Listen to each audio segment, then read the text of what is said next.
Okay, this is going to be my, ROH pick for the month of October. We're going to go back to Undeniable. This is the fourth pay-per-view, and this kind of, put an end to the magical Ring of Honor run of just amazing pay-per-views. We started off with Respect is Earned, Driven, and Man Up. And with Undeniable, the quality wasn't quite as good, but you did get a historic moment with Nigel McGuinness winning the Ring of Honor World title. Great moment. I think the match between Nigel and Morishima was good, even though it was probably the weakest of the trilogy. Here's another trilogy here. This is more of a 4-star trilogy than a 5-star trilogy. But Morishima's historic reign comes to an end. I just thought, my biggest problem with the show, it's really not the quality of it. It's just the timing. This actually took place during midterm break, which is October 6th. I just remember it was during the break where Nigel won the belt, but you weren't able to see it. Personally for me, I wasn't able to see it until the spring break. I believe spring break was actually at the end of February that year. It was early. And I remember buying this DVD at the 6th anniversary show. So it's just a little, I just think that's a long ass time. If you were able to order the pay-per-view, you get to see it at the end of January. But a lot of people, they rather just buy the DVD. So if you wanted to wait, you had to wait from October 6th until February, the end of February. That's like 4 months. You shouldn't have to wait 4 months to see somebody win the title. So it almost makes it feel like we're living in the dark ages, when you look back at this time. But, looking back on it, though, I still think ROH in 2007, even though you have these tape pay-per-views, I think the product was still great back then. The pay-per-views delivered, the company, had a lot of talent. They did just such a great job of, making the pay-per-views feel important. And then they made the big shows feel important too, that weren't pay-per-views, like a Final Battle or whatever, Glory Bond, or, take your pick. So there we go. And Nigel wins it as a babyface. He was extremely over.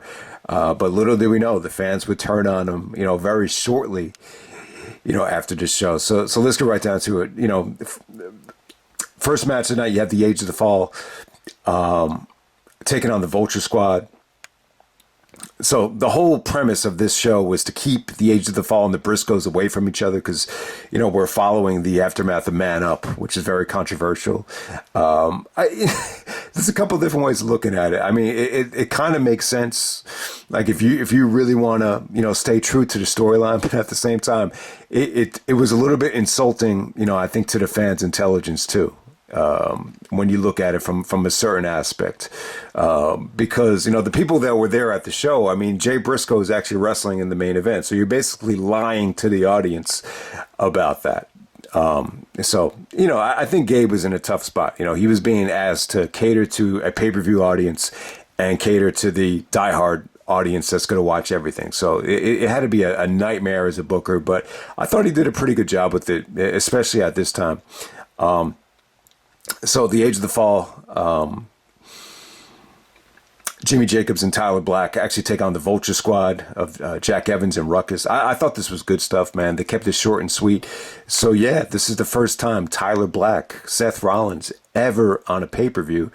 After how many years has Seth Rollins, been MVP of WWE? I mean, he probably won the MVP. Like, if you really evaluate it, he probably, raked up more MVPs than anybody in WWE history. I just don't think, with modern day WWE, I just don't think a lot of people even care, who the MVP is. But, think about all the pay-per-views that Tyler Black has been on, and this is the very first one. They kept it short and sweet. Tyler and Jimmy actually had good chemistry here. Tyler actually busted out a Fosbury flop, very reminiscent of AJ Styles. I've always said, Tyler's maybe his two biggest influences are Low Key and AJ Styles, in terms of the moonset with the Phoenix Splash, and then you see the Fosbury flop. So I thought Tyler looked good, man. He looked hungry. Jimmy was actually saying that, Tyler had to force his way into ROH because, he's not even on the roster. But the bottom line is, I think Gabe really wanted Tyler Black. I just think they were just waiting for the right time. and this was it here. You know, Ruckus was cool, man. Jack Evans, you know, they busted out a lot of nice things. Julius Smoke was really getting over with some of his catchphrases. I don't want to do it because it's going to come off kind of lame, but yeah, Jimmy goes over with the end time. You know, that really set the tone for the Age of the Fall. They had to make them look strong, so a fun opener there, just a little bit too sweet. And then we have Sweet and Sour Incorporated coming out with you know, Larry Sweeney, Sara Del Rey, Bobby Dempsey. This might have been the first time Bobby Dempsey got some chant. They were chanting Bobby Dempsey, and then when you get to, you know, Final Battle weekend, like Dempsey was the most over guy that whole weekend. You know, occasionally there'd be these ROH wrestling school guys that were just really over in a particular city. I think Sugarfoot was really over in Chicago, and then Dempsey was just extremely over in New York City, but I think it started here in Edison. Yeah, so the first time you ever get to see women wrestle on Ring of Honor pay-per-view. Daizee Haze actually upset Sara Del Rey. I thought the match was good. It was just a little bit short. But it was cool to see them, you know, finally, you know, utilize the women on pay-per-view. But, you know, I don't really have much to say about it. You know, the women in ROH never really got enough time, and that's kind of indicative of what it's always been.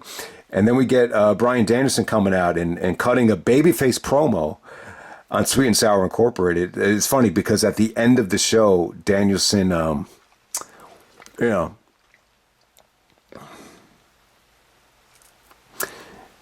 Danielson basically, you know, acted like a heel, you know, when Nigel won the belt. So at this time, it was very, very weird for Danielson. It's almost like they brought him back as a heel.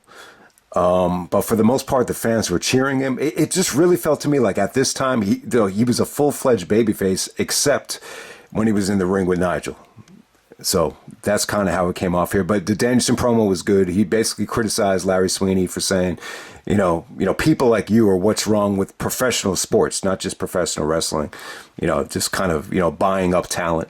You know, money first. I think Sweeney wanted Claudio and Hero to have a money, you know, inspired tag team like $1 Million Man did back in the day. But, you know, that's what kind of started the friction between Claudio and Hero. So that match is supposed to happen, but it doesn't happen. So Danielson takes on Hero. I like the stuff between Danielson and Hero. This was just short and sweet. You know, I thought the match was fine. You know, their matches usually need to go long. You know, their best match in PWG went 40 minutes. Their final countdown match in Dayton was really good, and, you know, that went long too. But, yeah, this is just a nice taste of what they can do. I thought it was entertaining. You know, Hero was doing his shenanigans here. You know, Danielson really, you know, they could have done a better job of Danielson, you know, just really going after Hero for being a jackass, but they didn't really go in that direction. They were chanting, "You're going to get your fucking head kicked in." And then Hero went up to Bobby Cruz and said, you know, that's just speculation, which is kind of weird.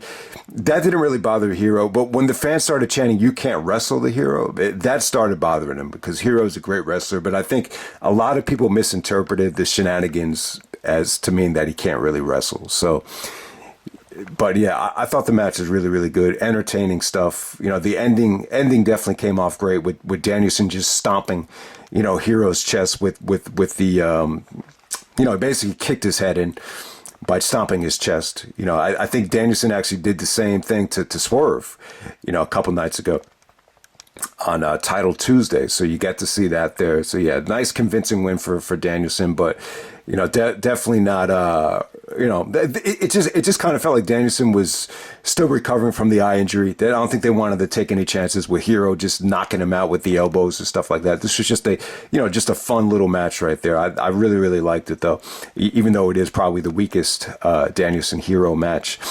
And then next up we have, you know, Adam Pearce, you know, cutting a promo on Kevin Steen with the robe on. And, you know, I think part of the robe thing was, you know, I think maybe Pearce, not necessarily him trying to be a Ric Flair wannabe, but maybe Pearce was, you know, not really comfortable with his physique. You know, he could cover himself up while he's doing a promo in the ring. You know, maybe that went into line with I know some people didn't really like the robe. You know, they would have preferred this to happen backstage. I don't know if backstage this would have been as effective. I think he needed it to be in the ring if you wanted to, transition to a six-man tag match right here. But, they basically set up the Kevin Steen babyface turn. So it's funny. When you look at Steen and Generico in 2007, Steen was very, he was very abusive to Generico. He would basically, after the man up ladder match where they lost, he would actually, just push him down and bully him. So, the seeds were always planted for Kevin to turn on Generico. But Kevin at this time had the mindset of no one's going to bully Generico except me. So, Pierce wanted Kevin to beat down Generico for being a dumbass and a retard. And I think he called him like a loser or mentally retarded or something like that. And then, Steen acts like he's going to beat down Generico. And then, he single-handedly beats up the Hangmen 3, which is Pierce, BJ Whitmer with the bleached blonde hair at the time, and Brent Albright, the gun for hire. So from there, we get Delirious making the save, and then you get a six-man tag. So this is a fun match. What this did was it set up the final battle rematch with Bushwhacker Luke coming out. It ended up being like a little bit of a comedy fest. I wish Kevin and Generico had been involved in something a little bit more important at Final Battle. I've always said to myself, man, that Final Battle 2007 card, it could have been so much better had they just, worked on that card without the pay-per-view being involved and without Nigel's injuries. It should have been a much better show. But, yeah, man, I think the match is good. It was a lot of fun. Kevin actually busted out the code breaker, a lot of playing up to the crowd. Generico, whenever he's in the ring, he looked great with the Yakuza kicks. Delirious actually bit, Adam Pearce's ear. Shades of Mike Tyson there. He was actually bleeding from the ear. That's what really started Delirious, retaliating and becoming more of a rebel. Not necessarily the black Delirious, but I think the red Delirious was inspired by Adam Pearce and some of the beatdowns there. So, that's pretty much how it ended. Albright actually gets the win after the squats. He actually hits the, half Nelson suplex for the victory there. So, yeah, I think the match is a lot of fun, but at the same time, anytime you see a six-man tag like this, it didn't necessarily feel like, an important Ring of Honor an important Ring of Honor pay-per-view match. It kind of went away from the theme of, these pay-per-views need to just knock it out of the water for every match. And up to this point, it didn't necessarily, it felt more like a television taping than a pay-per-view taping by this point. And then we turn it around with the triple main event here. So you had some good stuff between Morishima and Nigel, backstage doing some good promos. The Nigel promo was great. I would say definitely one of his best in the shitty locker room. And then Morishima, gets angry at the cameraman for invading his privacy. So I thought those promos were good. And then we have the blow-off match to Austin Aries and Roderick Strong. This was great. This is the best Aries and Strong match. Better than Supercard of Honor 2. Better than the Iron Man match. This definitely got more time than anything. They had the chance to deliver here. They over-delivered. They kicked out of everything. It felt competitive. They could have done a better job explaining the feud. All they really did here was just show, Roderick Strong turning on Aries after they lost the belts and siding with Davey Richards. That's really all they showed. I mean, they could have done more with, the beatdown at Supercard of Honor. They could have showed, Aries returning from TNA to attack the NRC. There was a lot of stuff you could have done here if you had the means to do a video package. But I thought the match was great. Aries just felt competitive. Both guys wanted to prove who the better wrestler is, and it's still a nice little rivalry today. Sometimes I think it could go either way. Like, who's the bigger star in wrestling? Is it Austin Aries or is it Roderick Strong? I'm always going to go with Aries over Strong, but you could make the case, and it remains to be seen if Roderick can really take that next step and become a bigger household name than Aries with, the platform he's on with AEW. It remains to be seen. But if you're going to ask me, like, who had the better legacy in Ring of Honor, it's always going to be Austin Aries. And especially when you combine what Aries did with TNA, I think Aries is always going to, be known as the better mic performer. And at the same time, I think Aries was, you know, when he wanted to be, he was amazing in the ring. And this is a return for Austin Aries. This is a return after the Austin Star gimmick flopped, that he was able to, you know, just show that he deserves the Ring of Honor World Championship, deserves to be #1 contender, it deserves to be known as the better wrestler than Roderick Strong. And that's what he did here, man. He delivered. It was great stuff. But Strong was great here too. Like, you saw so many great variations of the backbreaker. The backbreaker on the turnbuckle was cool. You know, just lots of good stuff here. Lots of hard wrestling. The table bump is just amazing. You know, they basically set up you know, this isn't just a regular table bump. They set it up from the ring apron, you know, to the guardrail. So it's just set up like that. And then Aries actually counters the Gibson bomb into a brainbuster, and then Strong goes through like the middle of the table that's set up there. Just the way it was done. It's not like, you know, if this was just set up in the ring, it wouldn't have been that cool of a deal. But yeah, Aries with the heat-seeking missile, tons of explosive offense. You know, Strong actually beats him to the spot with the sick kick. I thought that came off great. You know, Roderick with the Gibson bomb. Aries kicks out of it. Strong kicks out of the 450. So you had very convincing, you know, finishing moves and near falls there. And then Aries actually puts the nail in the coffin right after the table spot with another 450. This time he gets the knees on the Roderick. So he didn't hit it completely, you know, the way I think he wanted to. But it's funny because Kurt Angle actually hit that 450 against Sting the same exact way, with the knees just going into the chest. And it's funny because, you know, the first time anyone saw that was at Bound for Glory. But, you know, this happened first, but no one got to see it until a couple months later. So that was always interesting. But yeah, this is the match of the night. If you were ever curious where the best Aries and Strong match took place, I would definitely say it's at this pay-per-view where it stole the show. No, I mean, I don't think Aries and Strong had great stuff. I wouldn't say this would classify as a great trilogy if you want to count that from '07. But this would be the one match to check out. I think the other matches are, you know, just pretty good, but not great. And then we have the Briscoes taking on the No Remorse core of Davey Richards and Rocky Romero. So they actually taped this at Reckless Abandon. You know, I think there's a chance that maybe Mark was injured on this show because he did not wrestle at Undeniable, the actual taping. So maybe that's why they did it. And maybe that's why they went with the storyline that Briscoes and Age of the Fall, you know, couldn't be at the same arena at the same time. So they taped this almost 2 months later in Dayton, November 30th, at Reckless Abandon, the same show where Aries and Strong had their little Iron Man match without the clock and without the scoreboard.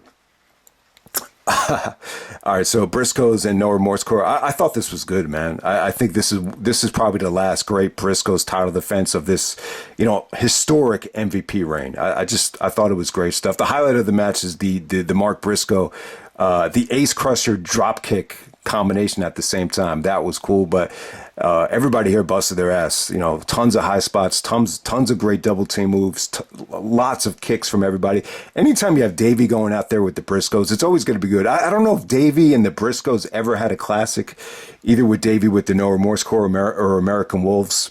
They were all like really, really good matches. I don't know if they ever created a classic together with Davey and the Briscoes, but this was pretty damn good, man. It was pretty awesome, like better than I remembered.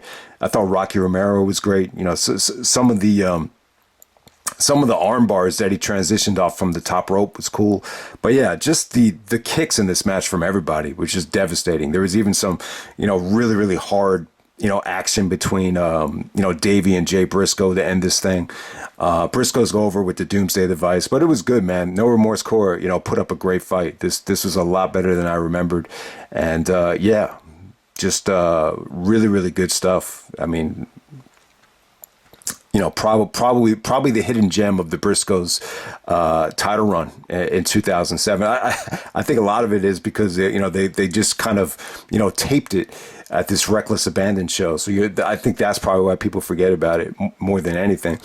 And then the main event, we have Nigel McGuinness taking on Takeshi Morishima. Morishima is the ROH champion.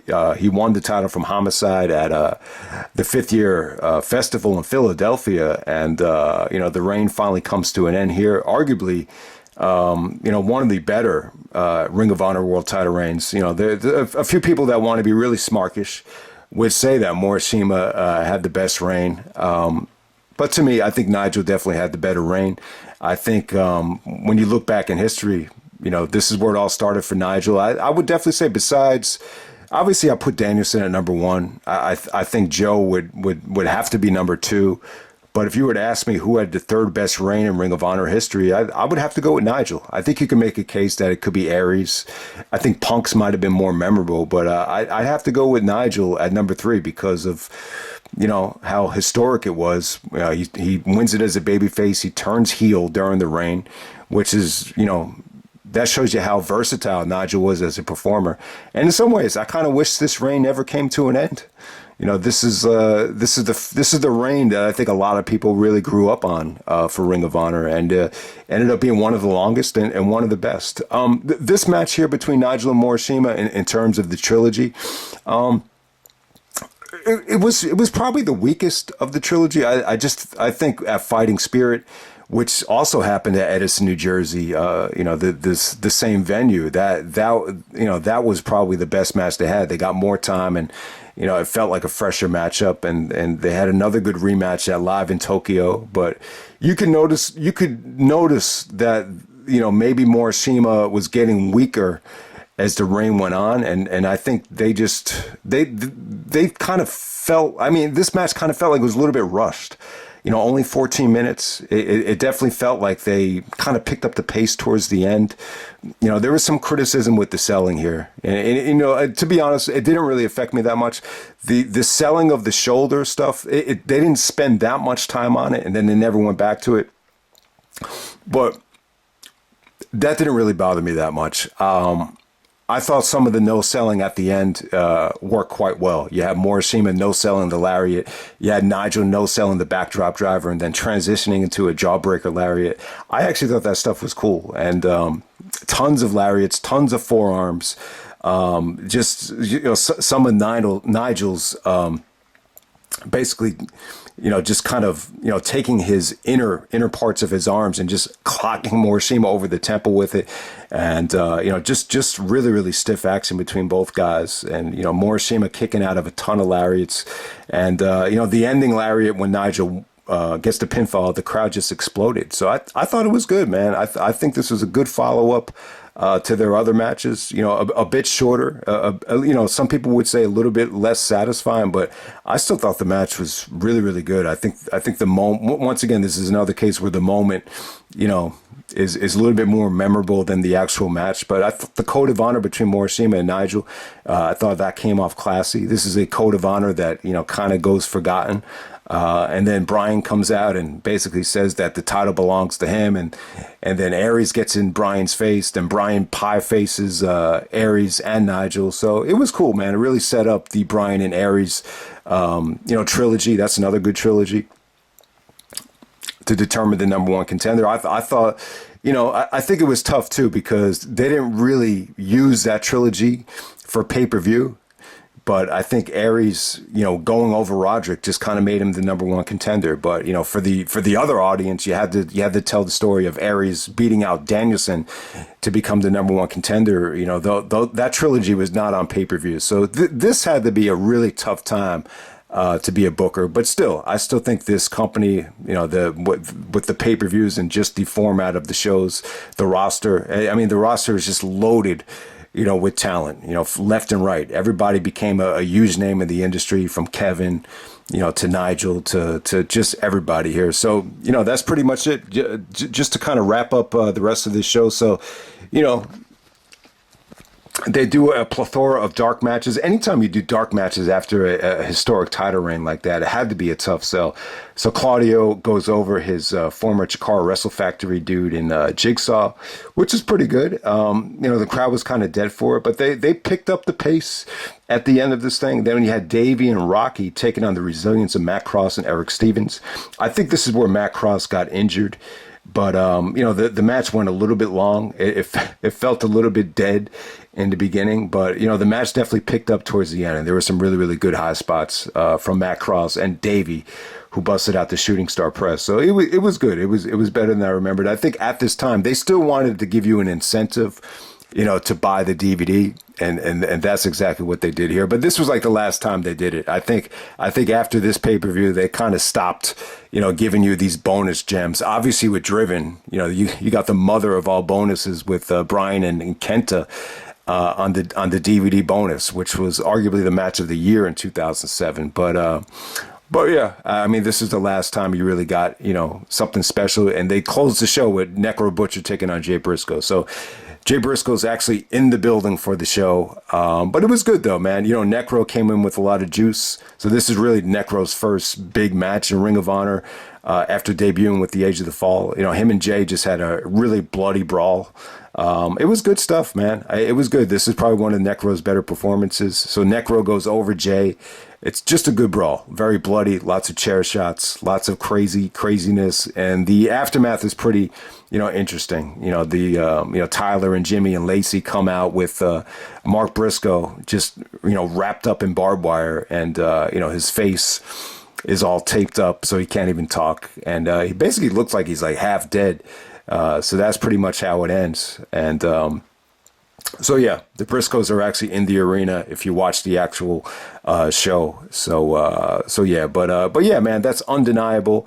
2007, my biggest gripe is just the time you have to wait. I mean, you even if you didn't want to wait for the DVD to come out, you still had to wait, over 3 months. And that's a little bit way too long, I didn't buy this show until, it was the same night Nigel turned heel. So there's so much shit happened in between Nigel's title win and the time a lot of people were actually able to, see this show. So that's kind of funny looking back on it. But yeah, man, that's ROH's Undeniable 2007, the fourth pay-per-view, and I'm out.